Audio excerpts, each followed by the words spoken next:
South Africa చేతిలో team India అత్యంత దారుణంగా ఓటమి పాలైన నేపథ్యంలో టీమిండియా మేనేజ్మెంట్ మేల్కొంది. ఒక్క మ్యాచ్లో ఓటమి టీమిండియా సెమీఫైనల్ అవకాశాలను దెబ్బతీసిన నేపథ్యంలో జింబాబ్వే, వెస్టిండీస్తో జరగబోయే కీలక మ్యాచ్ల కోసం ప్లేయింగ్ 11లో భారీ మార్పులు చేసేందుకు గౌతమ్ గంభీర్ సిద్ధమవుతున్నట్లు తెలుస్తోంది. ప్రస్తుతం అందుతున్న సమాచారం ప్రకారం వరుస ఫెయిల్యూర్స్ను ఫేస్ చేస్తున్న యంగ్ ఓపెనర్ అభిషేక్ శర్మపై వేటుపడే అవకాశాలు స్పష్టంగా కనిపిస్తున్నాయి.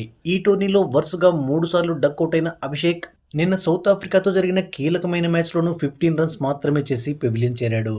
దీంతో అభిషేక్ స్థానంలో సంజు శాంసన్ను జట్టులోకి తీసుకోవాలని టీం మేనేజ్మెంట్ భావిస్తోంది. ముఖ్యంగా ప్రస్తుతం టీమిండియా టాప్ ఆర్డర్లో 3 లెఫ్ట్ హ్యాండర్ బ్యాటర్సే ఉండడం ప్రత్యర్థులకు వరంగా మారుతోంది. కాబట్టి ఓపెనర్గా అభిషేక్ను తప్పించి సంజును చేర్చడం ద్వారా లెఫ్ట్ రైట్ కాంబినేషన్ మెయింటైన్ చేయొచ్చు. ఇదే విషయాన్ని టీమిండియా అసిస్టెంట్ కోచ్ ర్యాన్ డెస్కాటే సైతం అంగీకరించాడు.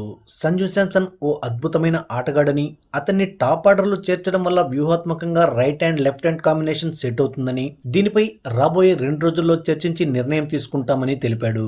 ఇక అభిషేక్ శర్మతో పాటు తిలక్ వర్మ, రింకు సింగ్ బ్యాటింగ్ ఫామ్ విషయంలోనూ టీం మేనేజ్మెంట్ అసంతృప్తిగా ఉన్నట్లు సమాచారం. దాంతో ఈ ముగ్గురులో కనీసం ఒక్కరిని పక్కన పెట్టడం ఖాయంగా కనిపిస్తోంది. మరీ ముఖ్యంగా టీమిండియా సూపర్ 8లో మిగిలిన 2 మ్యాచ్ల్లో ఒకటి జింబాబ్వేతో, ఇంకొకటి వెస్టిండీస్తో ఆడాల్సింది. ఈ 2 మ్యాచ్ల్లోనూ టీమిండియా ఖచ్చితంగా గెలవాలి. అంతేకాకుండా రన్ రేట్ను మెరుగుపరుచుకోవాలి. అంటే భారీ విజయాలు సాధించాలి.